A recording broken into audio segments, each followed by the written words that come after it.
वर्षमा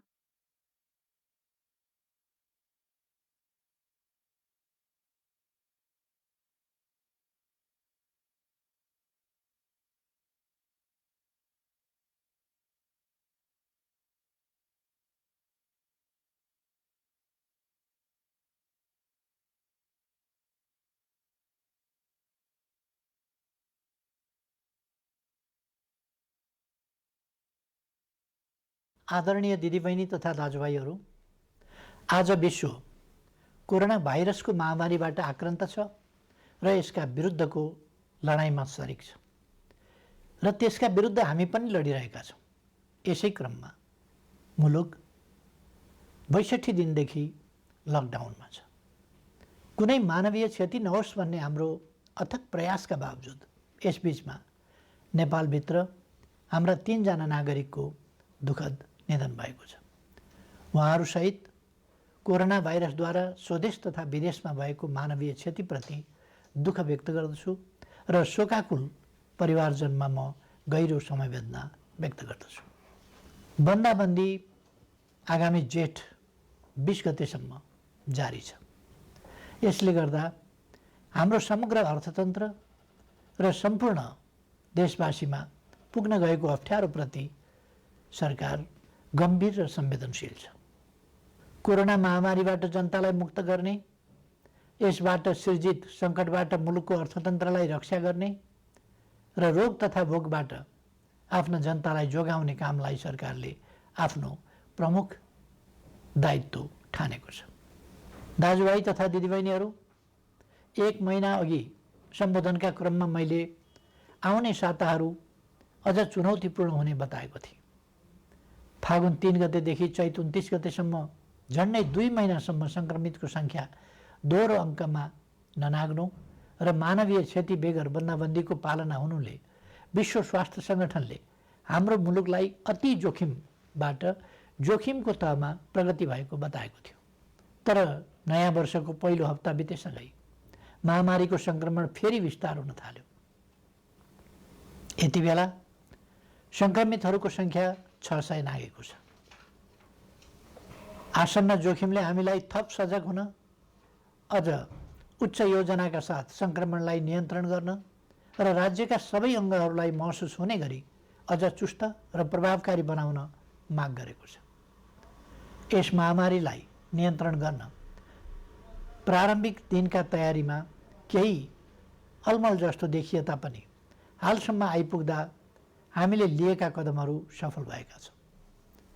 लकडाउनले जीवनलाई असहज त बनाएको छ, तर यसले सामाजिक दूरी कायम गर्न, केसहरू पहिचान गर्न, आइसोलेसनमा राख्न र सम्पर्कित व्यक्ति पत्ता लगाउन मद्दत पुर्याएको छ। समयमै गरिएको लकडाउन, अन्तर्राष्ट्रिय सीमा नाका र उडानहरू बन्द गर्ने निर्णय र समयमै तय गरेको अस्पताल सेवा सञ्चालन कार्यविधिको तर्जुमा र कार्यान्वयन लगायतका कदमहरूले महामारीबाट हुन सक्ने डरलाग्दो क्षतिलाई जोगाएको छ। यसबीचमा 2 महिनाका शिशुदेखि 81 वर्षीय वृद्धासम्मलाई निको पार्न सकिनुलाई उपलब्धिका रूपमा लिइनुपर्दछ।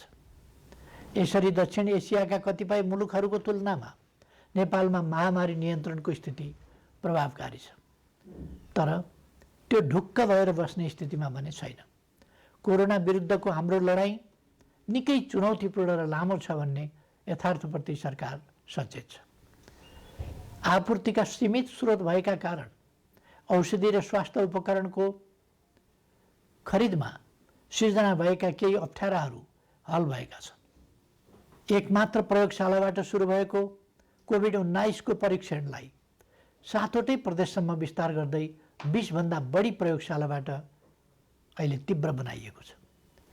परीक्षणको दायरालाई विस्तार गर्न, किट तथा औषधिको प्रबन्ध द्रुत गतिमा गरी यसलाई यथाशीघ्र अझै उन्नत बनाइनेछ।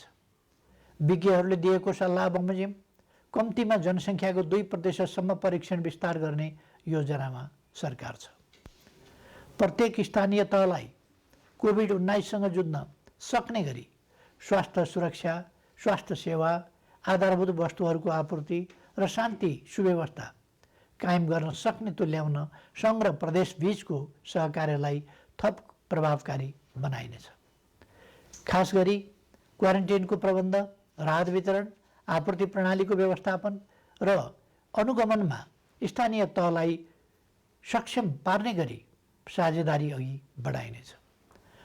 क्वारेन्टाइनको सङ्ख्या बढाउने र त्यसको स्तरमा पुनरावलोकन गरी व्यापक सुधार गरिनेछ। आवश्यकता अनुसार बन्द अवस्थामा रहेका होटल तथा उपयुक्त सार्वजनिक संरचनाहरूलाई समेत क्वारेन्टाइनको रूपमा प्रयोग गर्ने बारेमा समेत योजना बनाइएको छ। केन्द्रीय योजना र स्थानीय तहको व्यवस्थापनमा सङ्क्रमित नागरिकको स्वास्थ्योपचार र क्वारेन्टाइनमा राखिएका व्यक्तिहरूको खानपान तथा हेरचाह व्यवस्थित गरिनेछ। महामारी विस्तार भएको ठाउँलाई सिल गरी त्यहाँ युद्ध स्तरमा परीक्षण तथा नियन्त्रणको कार्यलाई अघि बढाइनेछ। महामारी अहिले फैलिँदो अवस्थामा छ। यस महामारीसँग जुझ्न सबै सरकारी निकायहरू चुस्त र प्रभावकारी हुनै पर्दछ। समयको चुनौती सामना गर्न नसक्ने कुनै पनि संरचनाको नेतृत्वको तत्काल पुनर्व्यवस्था गरिनेछ। राष्ट्रिय सङ्कटको यस घडीमा खेलेको भूमिकालाई नै सम्बन्धित व्यक्तिको मूल्याङ्कनको मुख्य आधार बनाउँदै दण्ड र पुरस्कारको व्यवस्था गरिनेछ। कोरोना महामारी विरुद्ध एकीकृत कमान्ड एवं केन्द्रीय योजनालाई थप प्रभावकारी बनाइनेछ। सङ्घ, प्रदेश र स्थानीय तहबीच कोरोना सङ्क्रमण रोकथाम र नियन्त्रणका क्षेत्रमा जीवन्त सूचना, संवाद तथा प्रभावकारी समन्वयका लागि तीनवटै तहमा सम्पर्क व्यक्ति वा निकाय तोकी विद्यमान संस्थागत व्यवस्थालाई अझ चुस्त तुल्याइनेछ।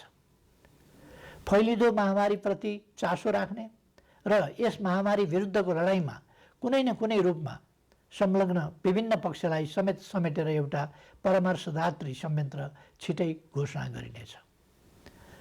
दिदीबहिनी तथा दाजुभाइहरू, कुनै पनि विषयले कोरोना विरुद्धको जारी युद्धलाई कमजोर पार्न हुन्न भन्नेमा म स्पष्ट छु।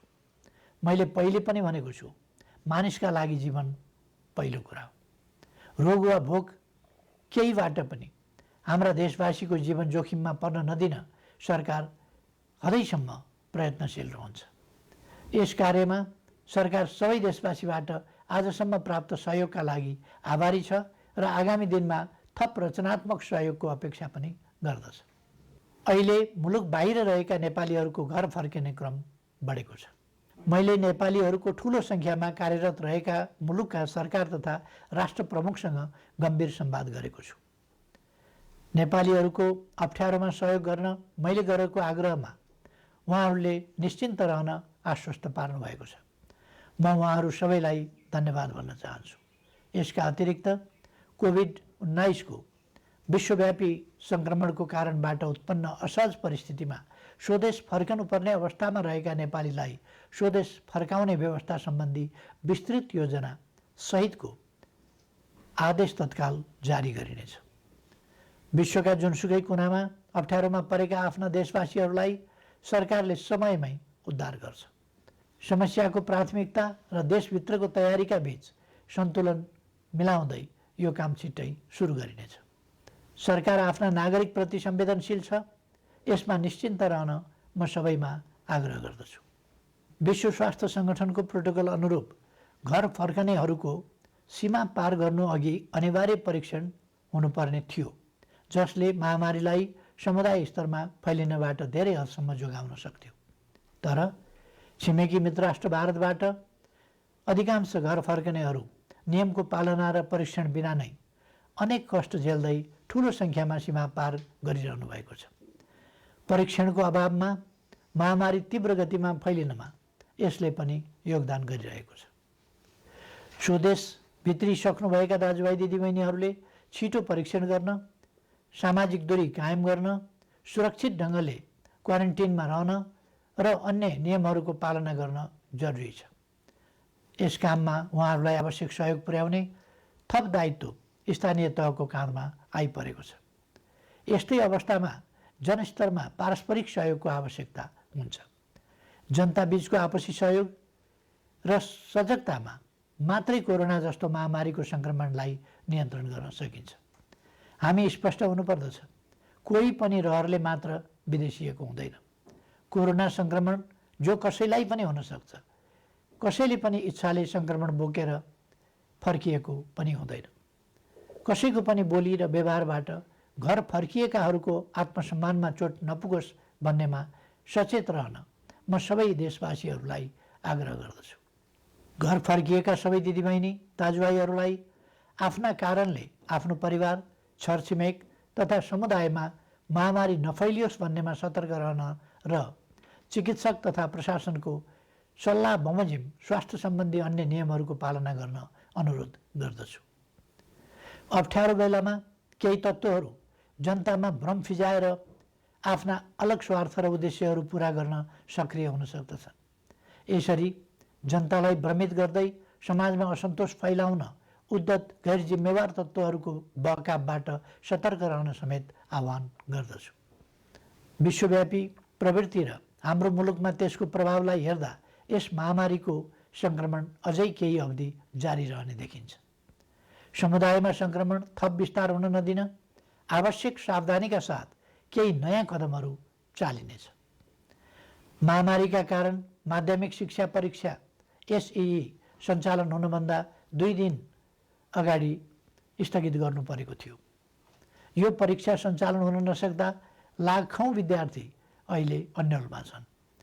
अहिले तत्काल परीक्षा सञ्चालन गर्न सकिने अवस्था पनि विद्यमान छैन। तसर्थ एसईईका परीक्षार्थी विद्यार्थीहरूको सिङ्गो शैक्षिक वर्ष खेर जान नदिन शिक्षा, विज्ञान तथा प्रविधि मन्त्रालयले छिट्टै आवश्यक प्रबन्ध मिलाउनेछ। आवश्यक नीतिगत व्यवस्थासहित मन्त्रालयले भर्चुअल कक्षाको समेत प्रयोग गरी सबै विद्यालयहरूमा नयाँ शैक्षिक वर्ष अन्तर्गतको पठन पाठन सञ्चालनको काम अघि बढाउनेछ।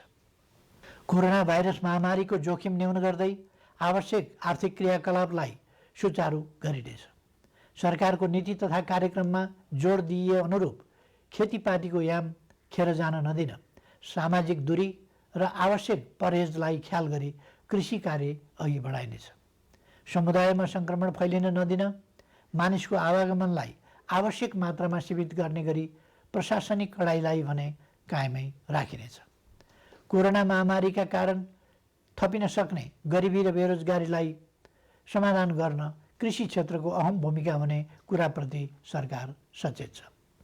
ठुलो मात्रामा आधुनिक यन्त्र र प्रविधिको प्रयोग गरी व्यावसायिकीय कृषि उत्पादनको कार्य अपेक्षित मात्रामा हुन नसक्नु, मेहनत तथा लगानी गर्ने उत्पादक र मूल्य तिरेर खरिद गर्ने उपभोक्ताको अहित हुने, तर किसान र उपभोक्ताको बीचमा रहने बिचौलियाले भने अनुचित फाइदा उठाउने जस्ता समस्या कृषि क्षेत्रमा रहेको आजको गम्भीर समस्या हो।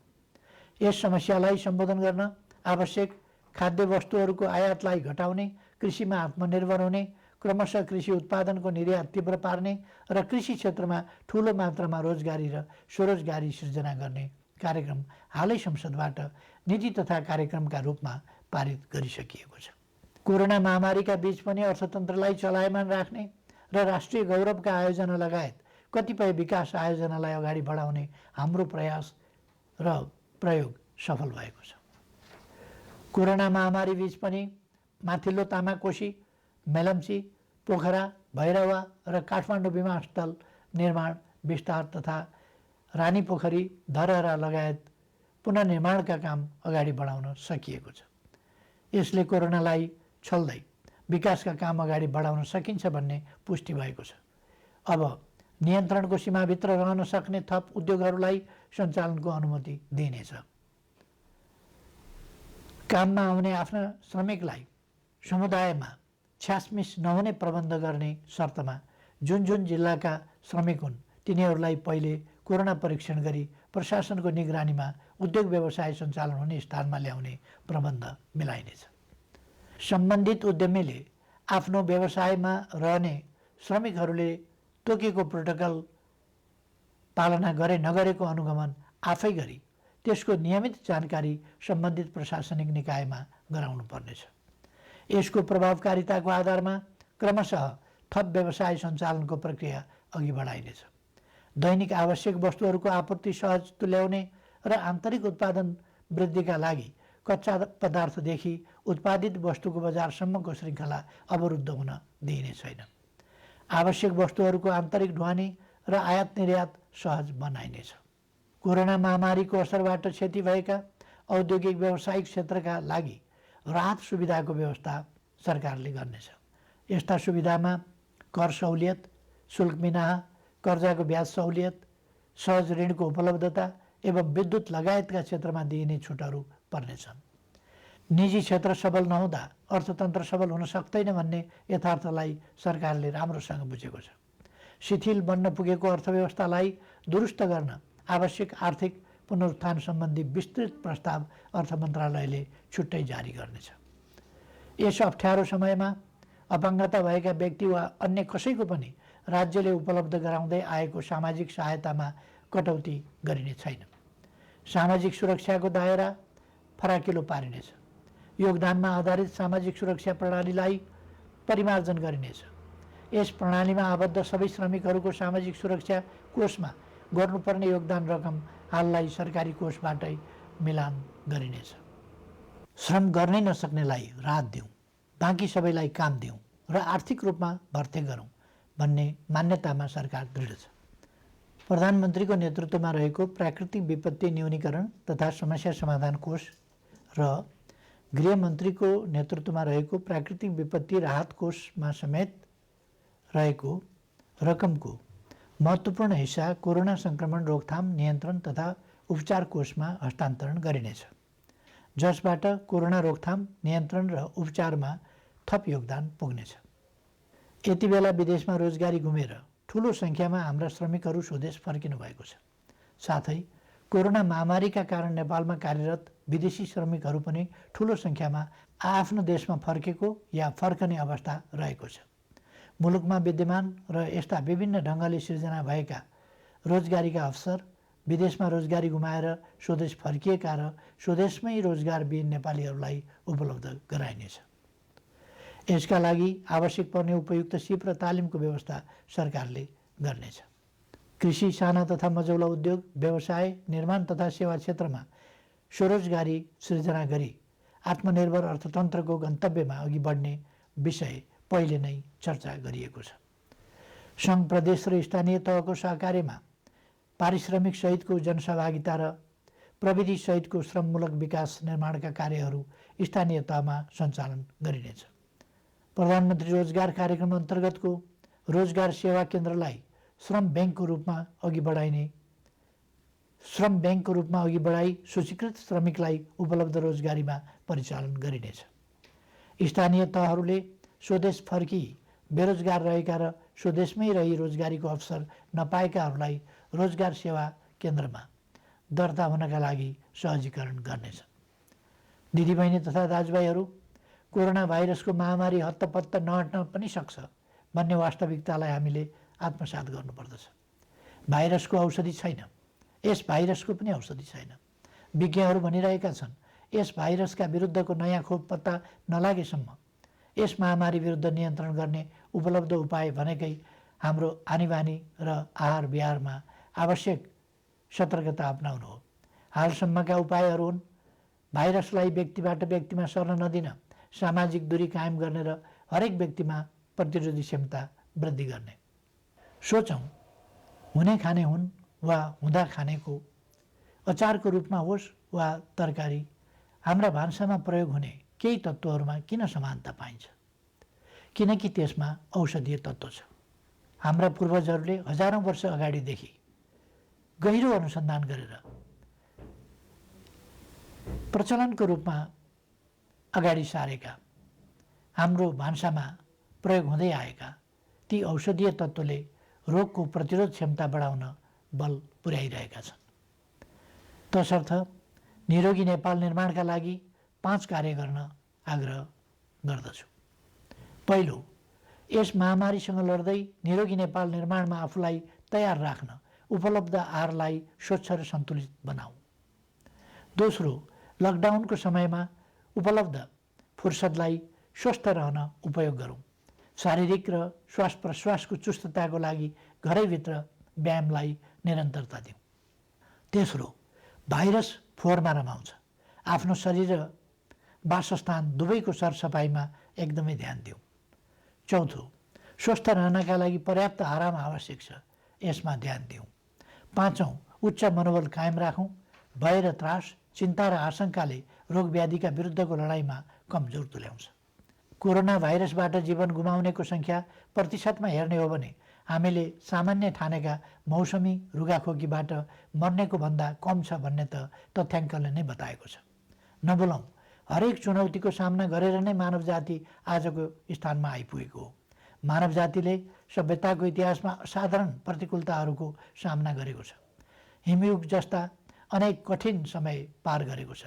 औषधि र अस्पताल नै नभएको बेलामा समेत अनेकन महामारीहरूको सामना गरेर अघि बढेको छ। मैले पहिले पनि चर्चा गरेको छु, चुनौतीको सामना गर्ने, लडेको ठाउँबाट धुलो टकटकाउँदै उठ्ने र अघि बढ्ने नेपालीको चरित्र हो। हाम्रो आनीबानी र खानपिन ठिक हुँदा हामी जोगिन्छौँ र कोरोनालाई पराजित गर्न सक्छौँ। त्यसैले सकारात्मक सोच राखौँ। सरकारले यसलाई निरोगी नेपाल निर्माण अभियान भनेको छ। निरोगी नेपाल निर्माणलाई मूल स्वास्थ्य नीति बनाएको छ। प्रकृति मैत्री स्वच्छ जीवन प्रणाली प्रवर्धन गरी नेपालीको रोग प्रतिरोधी क्षमता वृद्धि गर्न निरोधात्मक कार्यक्रम सञ्चालन गर्ने नीति अघि सारिएको छ। हाल कोरोना महामारी विरुद्ध सबै सामर्थ्य लगाउने र कोरोना मुक्त नेपालको स्वास्थ्य सेवामा प्रतिरोधात्मक र उपचारात्मक विधि अवलम्बन गर्न सरकार प्रतिबद्ध छ। नेपालीहरूको मनोबल उच्च छ र प्रतिरोध क्षमता पनि असाधारण छ। यस महामारीलाई सरकारले अघि सारेका विभिन्न उपायहरूसहित आफ्नो उच्च मनोबल र प्रतिरोध क्षमताका साथ पराजित गर्नेछौँ भन्ने मैले विश्वास लिएको छु। सबैमा सुस्वास्थ्यको कामना गर्दछु। धन्यवाद।